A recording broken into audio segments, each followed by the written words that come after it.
Assalamualaikum warahmatullahi wabarakatuh.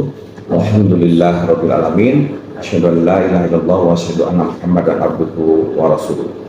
Jumpa lagi dengan podcast Pak Kumis, podcast program studi S3 Hukum Islam Pasca Sarjana UIN Sunan Gunung Jati Bandung dengan tagline Mumtaz dan Excellent. Pada kesempatan ini kita akan membicarakan tentang asas tujuan penegakan hukum, yaitu asas keadilan, kemudian asas kemanfaatan, dan yang ketiga dan kepastian hukum terkait dengan perceraian dan hak-hak keperdataan anak pasca perceraian. Tema ini di kalangan ahli hukum, terutama dari kalangan praktisi hukum seperti hakim, terutama di pengadilan agama, menjadi fenomena yang menarik dan untuk dijadikan sebagai objek riset yang ini bisa memberikan nanti temuan gitu, kemudian nanti akan menjadi kontribusi terhadap sistem pembangunan hukum di Indonesia. Jadi dalam kesempatan ini telah hadir seorang akademisi, juga seorang praktisi yang sudah melaksanakan penelitian berkaitan dengan penerapan asas dari tujuan hukum itu dengan tema yang berkaitan dengan hak-hak keperdataan anak pasca perceraian. Telah hadir kesempatan ini Pak Hakim ya, Pak Pait ya. Siap. Ya, selamat datang di podcast Pak Hakim di sini. Gimana kabarnya? Sehat ya? Sehat. Begini, kita punya data yang menarik ya terkait dengan tema hari ini. Ya. Sekurang-kurangnya tadi ada 5 ya terkait dengan 5 kategori ya. Tentang kumulasi, Ya. gugatan, rekonvensi, ex officio hakim, kemudian ex officio hakim, kemudian kesepakatan mediasi, kemudian perkara-perkara yang berhubungan dengan hak asuh, kemudian nafkah ya bagi anak ya. Betul. Kalau melihat dari regulasi memang sih kita mengenal ada di Undang-Undang 474 ya, Ya. Undang-Undang 2 881 ya, Undang-Undang 1 tahun 74 ya, kemudian beberapa putusan hakim sampai kemarin ada 29 putusan ya, 30 putusan ya. Baik, yang itu menggunakan hak officio. Tidak ada, sebenarnya ada 4 yang ada 5 tadi itu. Yang 5 tadi ya. Iya. Sebagiannya ada yang ex officio, sebagian ada yang regulasi, ada yang rekomendasi, Ya, ada yang kan, kesepakatan. jadi yang menarik itu ada semacam diversifikasi ya, keragaman ya, atau bahasa lain mungkin dinamika ya, dinamika putusan. Dan yang menarik ini di PA Surabaya. Iya, di wilayah Pengadilan Tinggi Agama Surabaya. Dan kalau lihat dari fenomena ini, saya kira bukan hanya di wilayah tertentu, mungkin di Bandung juga ada, ya, Jakarta, nasional lah. jauh. Itu fenomena itu. Nah, ini saya kira kalau didalami akan menarik dan itu bisa menjadi preferensi buat kita ya. Juga informasi penting. Apalagi ini hasil sebuah penelitian ya. Kita nanti akan mendalami tentang masalah hak keperdataan anak ya, seperti hak asuh anak, kemudian kedua tentang nafkah. Baik, Pak Pait, dipersilakan untuk menjelaskan secara detail ya terkait dengan penelitian ini. Itu dimulai dari fenomena yang munculkan itu menurut Pak ini menjadi problem akademik. Silakan Pak Pait. Terima kasih atas waktu yang diberikan. Yang pertama sekali kami pikirkan ketika kami berpengalaman sebagai hakim yang memutus perkara di berbagai tempat di pengadilan, karena khususnya di wilayah Pengadilan Tinggi Agama Surabaya itu, bahwa memang secara nasional atau secara lokal atau regional umumnya masyarakat itu kan tingkat pendidikannya masih rendah, Benda. sehingga kepedulian terhadap hak-hak keperdataan anak itu juga cukup minim pengetahuannya. Nah, dari situ bisa kita lihat ketika suatu gugatan itu masuk ke pengadilan, rata-rata memang dalam positanya menyebutkan bahwa jumlah anaknya sekian, namanya ini dan saat ini berada di bawah asuhan ibunya, tetapi dalam petitumnya tidak diminta. Jadi minta asuh. Oh. Nah, yang diminta dari 30 putusan yang kami teliti dari berbagai wilayah di Pengadilan Tinggi Agama Surabaya itu ada 18 18 ya. atau sekitar 60% itu yang meminta hak asuh anak oleh pengadilan agama, oleh para hakim. Itu memang sudah disikapi, jadi dari 18 itu semua hampir 100% diterima dan dikabulkan, dan bahkan hak asuh itu diberikan kepada ibunya selaku pemegang hak asuh anak selama ini.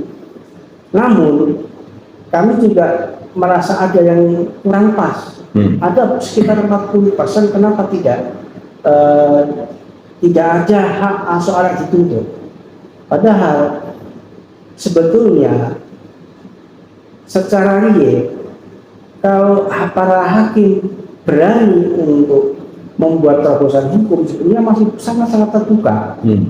Memang selama ini kami merasa terbatasi oleh adanya SEMA nomor 3 tahun 2015 yang melarang kepada para hakim untuk menjatuhkan putusan secara ex officio terkait dengan masalah asuh anak. Oh iya, itu secara sendiri memang dilarang ya? Memang dilarang. Oh gitu. Tetapi sebetulnya bisa kita membuat terobosan hukum melalui petitum subsidiar. Yang biasanya ada kata-kata apabila majelis hakim berpendapat lain, mohon putusan yang seadil-adilnya.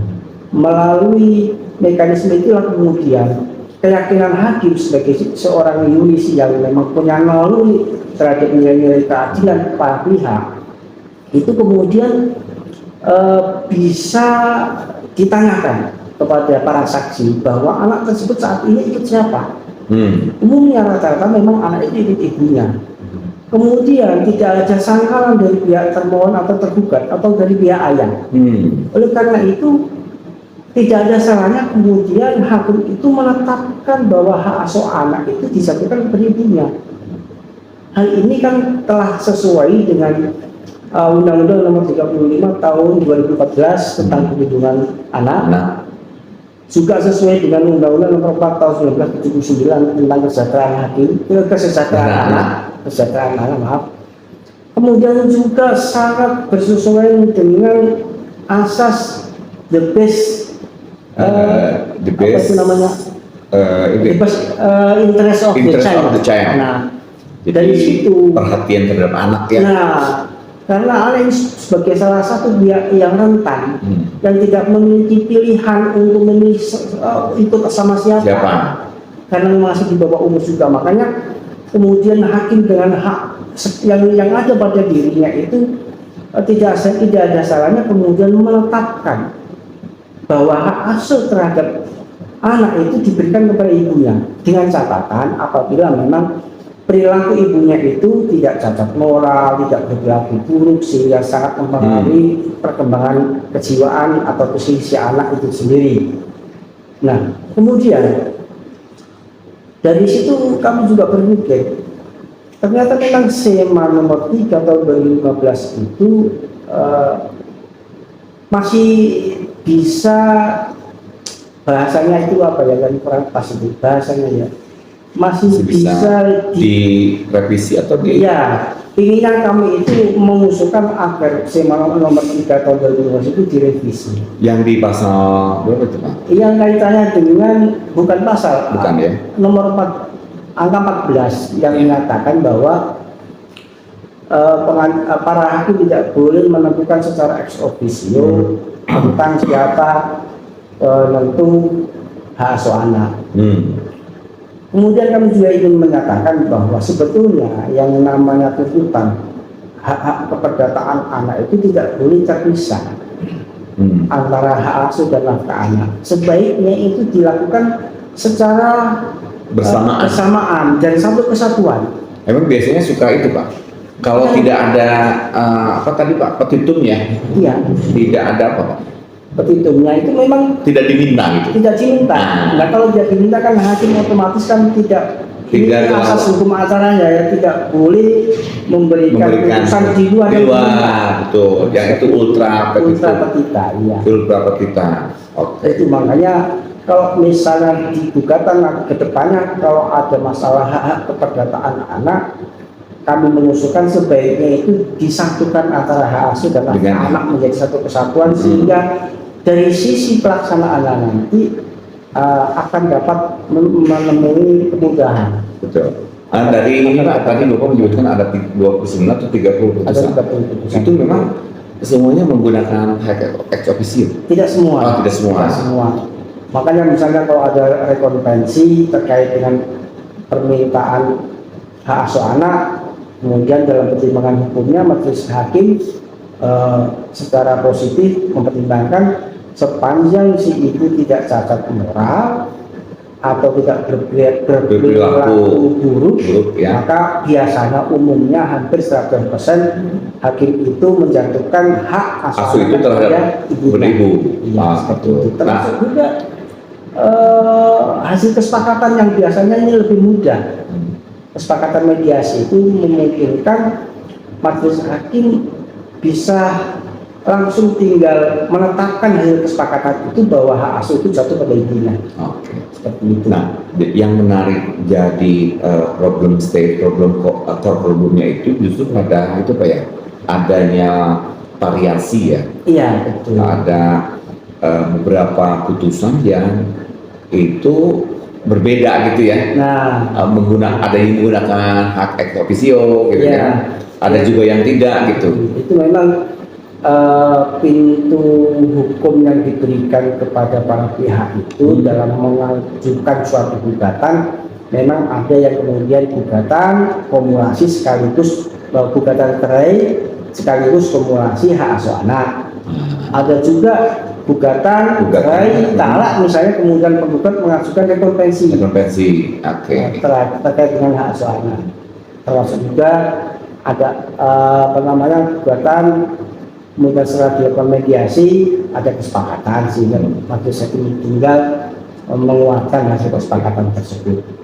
Nah, kemudian yang terkait dengan cerai talak itu tadi kan cerai gugat atau cerai talak yang terkait dengan masalah asuh anak. Sekarang terkait dengan cerai talak atau cerai gugat kan terkait dengan nafkah anak. Nah, yang nafkah anak ini memang itu maksudnya juga sama, tidak jauh berbeda melalui pintu kumulasi, rekonvensi, kesepakatan mediasi, dan juga yang terpenting di sini juga adalah adanya hak ex officio hakim. Nah, dari sini makanya hasil penelitian kami terhadap 30 putusan yang kami ambil secara acak tersebut ada 73%. Dan 73% yang mengajukan gugatan cerai plus nafkah anak. Berarti itu kan kumulasi ya? Iya, ada kumulasi. Termasuk juga ex officio. Ada juga di situ di dalamnya, karena memang sesuai SUMA nomor 3 2015 itu dimungkinkan untuk itu. Tetapi dalam tataran implementasi pelaksanaannya itu yang jadi masalah. Nah, ini Bapak temukan pada putusan-putusan itu letak problem akademiknya di mana Pak? Apakah dari sisi variasinya itu? Ya. Kemudian penggunaan hak officio itu dianggap sesuatu yang itu tidak lazim misalkan, karena misalkan melanggar sema gitu, atau ada otoritas hakim punya kebebasan untuk itu seperti yang tadi ultra itu. Nah, gimana ini problem akademiknya Pak, bisa disebutkan? Problem akademiknya itu ketika suatu gugatan sudah menyebutkan jumlah anak. Akan tetapi dalam petitumnya tidak diminta, sedangkan sebetulnya menurut aturan hukum yang berlaku sesuai dengan misalnya Undang-Undang Nomor 35, 2014 dan sebagainya, itu kan kita ini diwajibkan untuk apa istilahnya itu, berpihak kepada pemerintah, berpihak kepada the best interest of child itu tadi. Oh iya, jadi Tetapi fokusnya dibatasi, anak ya. Iya, dibatasi oleh aturan pelarangan SEMA nomor 3 tahun 2015 itu. Oh gitu ya, Hanya baik. perlu ada terobosan-terobosan. Saya kira itu menarik ya terkait Iya. dengan tema ini, dan Bapak menganalisisnya menggunakan grand theory ya Pak ya. Ya, kira-kira itu masalah. Kemudian middle dan juga applied. Bisa dijelaskan gimana Pak, prosedur analisisnya menggunakan itu? Tapi sebelumnya kan Bapak harus menyebutkan di rumusan masalah itu kan Ya. apa saja yang menjadi Di rumusan perhatian masalah, itu? betul, di rumusan masalah yang pertama kami mengangkat bagaimana sih pertimbangan hukum majelis hakim ketika menemui perkara cerai yang berkaitan dengan hak asuh dan nafkah anak. Ya. Itu pokok permasalahan yang pertama. Yang kedua, pokok permasalahan yang kedua adalah menyangkut tentang Penerapan asas ya. penerapan asas. Itu yang ketiga. Yang kedua adalah Kendala bukan? ya betul, penerapan asas keadilan, kepastian dan kemanfaatan hukum. Kemudian yang ketiga adalah bagaimana mengatasi kendala-kendala dalam penerapan. Nah ini sudah masuk ke penerapan. Dan yang terakhir yang keempat adalah kontribusi kita terhadap sistem hukum nasional ke depannya itu seperti apa. Nah pada putusan tentang hak keperdataan anak Bapak menemukan aspek menarik Pak ya, Ya, terkait dengan suatu variasi segala macam. betul. Nah itu biasanya Bapak menggunakan semacam teori apa yang digunakan untuk menganalisis sehingga terjadi varian begitu, gimana Pak? Kalau kita melakukannya menggunakan analisis apply teori, yaitu teori tentang apa namanya perlindungan hukum, Ya. ini sangat menarik nih, ya. Karena undang-undang tentang perlindungan hukum terhadap anak juga sudah ada. Akan tetapi perangkat hukum yang ada, terutama SEMA nomor 3 tahun 2015 itu juga sepintas kurang mendukung hak terbaik anak itu ke depannya itu seperti apa, karena masalah hak asuh anak itu kenapa tidak disatukan dengan masalah nafkah. Nah, ini problem juga. Kalau menyatu antara hak asuh dan nafkah anak menjadi satu kesatuan, kalau misalnya ada gugatan, itu otomatis akan lebih mudah ke depannya. Baik, jadi Itu perlindungan. ketika hakim membuat putusan Pak ya, Ya, itu dari perspektif teori perlindungan hukum, Bapak bisa memberikan kategorisasi bahwa ada hakim yang memiliki pandangan bahwa putusannya itu dalam rangka perlindungan terhadap hak keperdataan anak, kan begitu ya? ya. Gitu. Tapi sebagian ada juga yang enggak gitu. Tapi Gitu. sebagian kecil ada, Sebagian kecil ada. Karena Betul. satu dan lain hal, apalagi saat ini putusan di tingkat pertama di pengadilan di seluruh Indonesia umumnya itu memang sudah dibuat sedemikian rupa sehingga rata-rata hakim itu ya ikut apa yang sudah ada itu.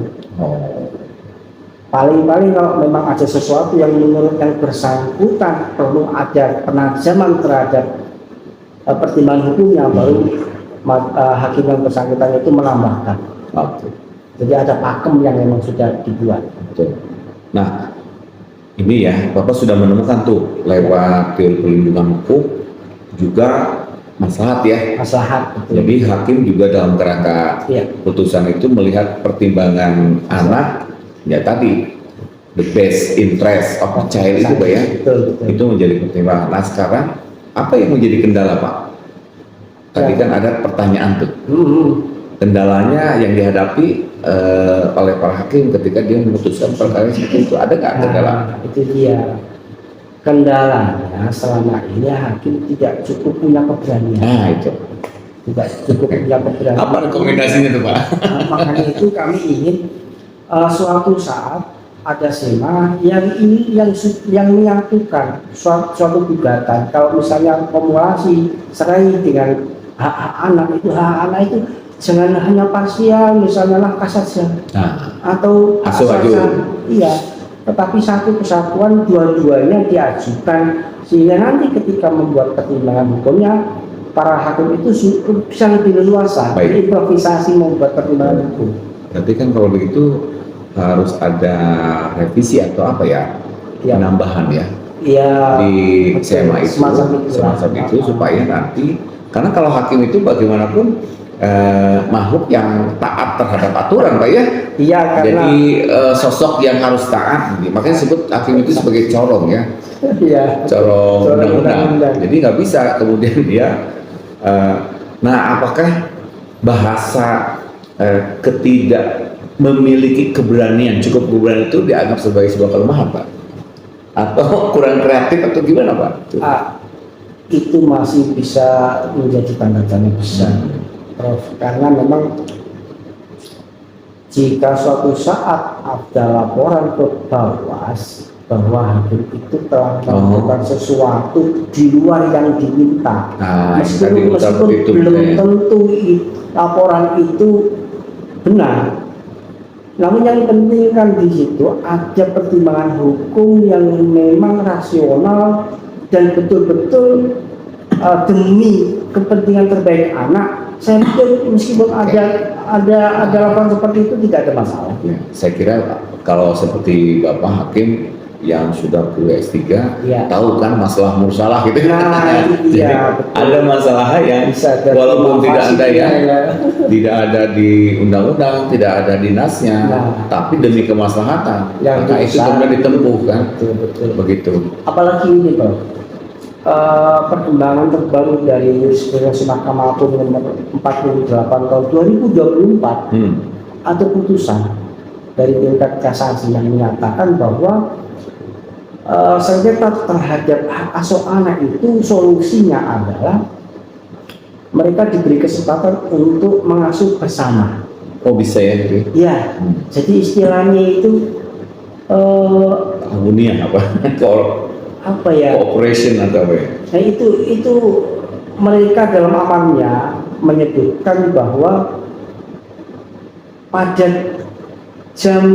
hari Senin sampai hari Jumat ada pembagian tugas. Ada pembagian tugas karena ini anak harus sekolah, maka tanggung jawabnya diserahkan kepada ibunya. Kalau hari Sabtu dan Minggu serta hari libur, maka diserahkan kepada bapaknya. Itu sudah ada, Pak, itu putusan. Ada putusannya. Makanya ke depan memang larangan terkait dengan penentuan hak asuh itu saya pikir sudah lambat laun akan ditinggalkan. Out of date, Pak ya. Nah, karena memang sudah out of date itu tadi. Tapi memang solusi itu bagus, Pak.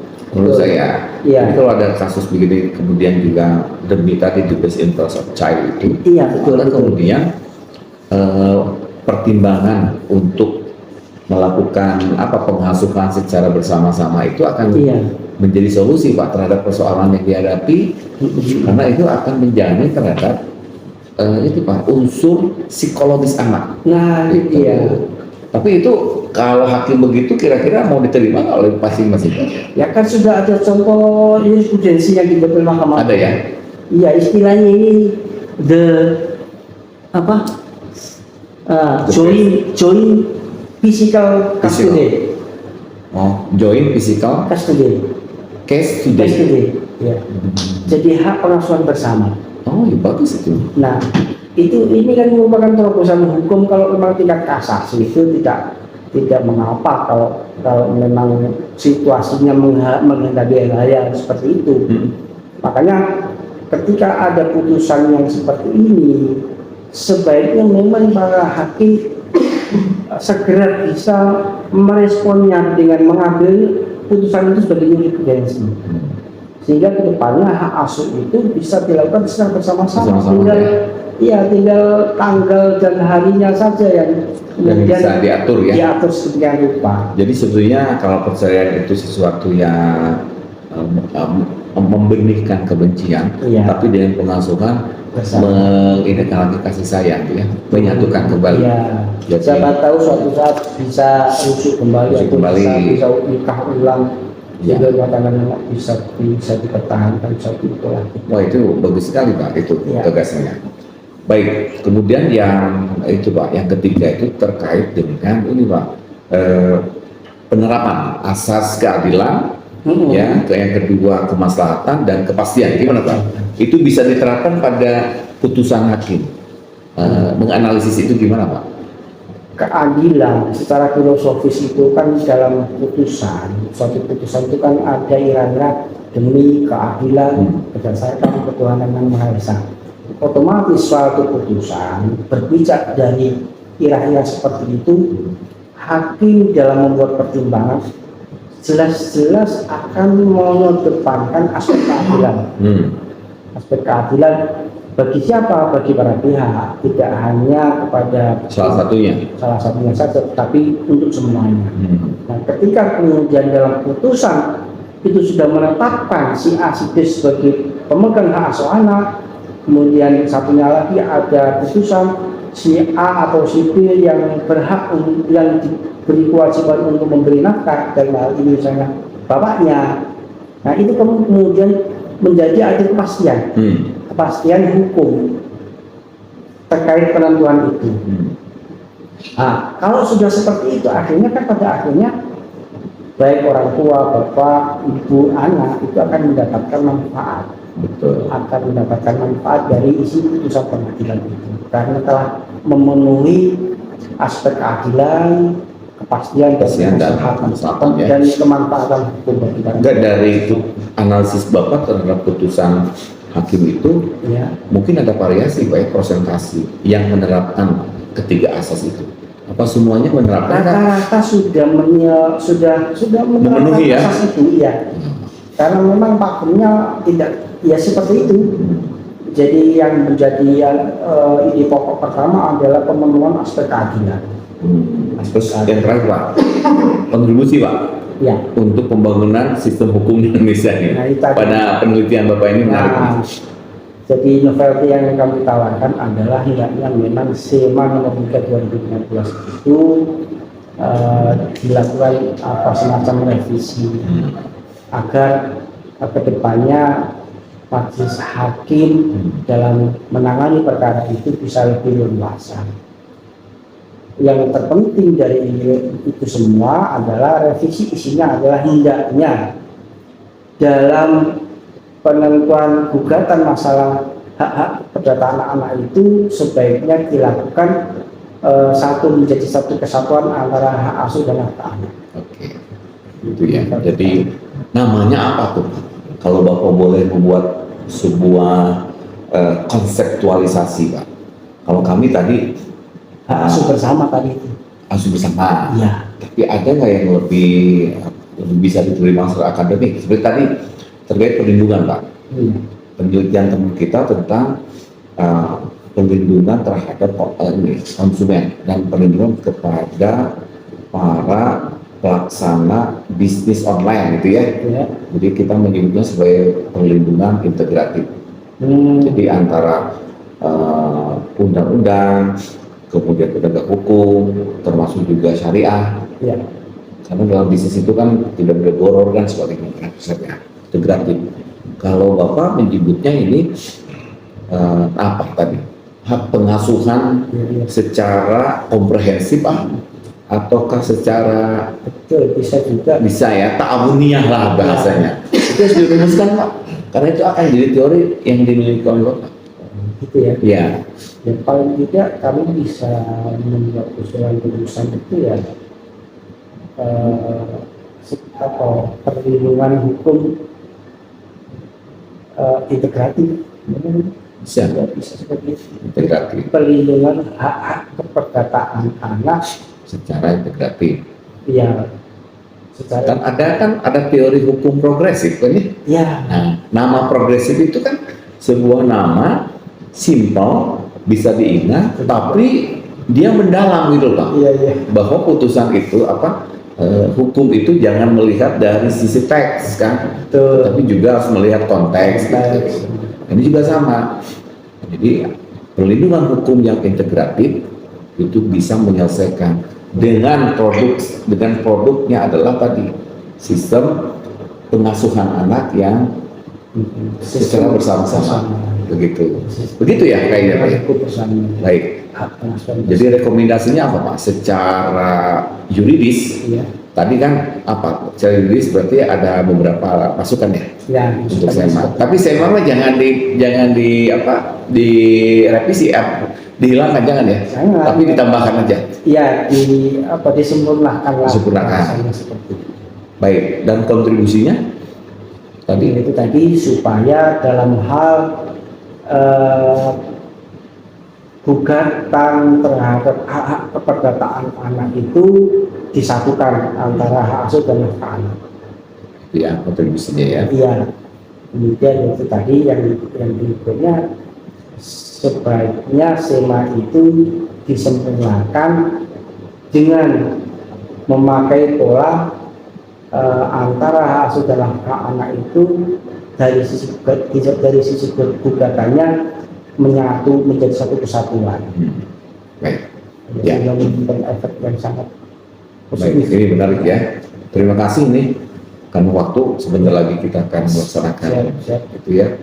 Dan para pecinta podcast Pak Kumis ya, Prodi S3 Hukum Islam yang berbahagia, demikian kita sudah mendengarkan sebuah paparan akademik yang menarik, hasil sebuah riset yang sangat panjang Pak, tapi ini menghasilkan sebuah kesimpulan yang argumentatif begitu berkaitan dengan tujuan pelaksanaan hukum, kemudian terkait dengan perlindungan terhadap hak keperdataan anak. Semoga ini menjadi referensi buat kita semua bagi kalangan yang sangat peduli dengan keadilan, kepastian, dan kemaslahatan. Dan di podcast Pak Kumis ini kita punya tagline Pak ya, yaitu Prodi S3 Hukum Islam yang mumtaz dan juga excellent. Jadi proses KBM-nya berjalan dengan baik dan juga lulusannya, outputnya menjadi outcome yang bisa berguna Pak bagi kehidupan berbangsa bernegara dan juga bagi umat. Alhamdulillah. Jadi kalau nanti Bapak di masyarakat tentu saja harus menjadi karunas ya, anbahumlinas ya, bukan hanya pada proses di pengadilan tetapi juga di masyarakat. Dan ilmunya ini akan bermanfaat karena dibaca. Ini lewat podcast ini dikenalkan dulu Bapak nih. Nah hasilnya nanti biar dibaca oleh publik gitu. Hatur nuhun, terima kasih Pak ya atas kehadirannya, mudah-mudahan jadi silaturahim yang bermanfaat bagi kita semua. Demikian, dan kita akhiri pertemuan hari ini dengan bersama-sama membaca Alhamdulillahirrahmanirrahim. Rabbana atina fid dunya hasanah wa fil akhirati hasanah wa qina adzabannar. Wassalamualaikum warahmatullahi wabarakatuh. Waalaikumsalam.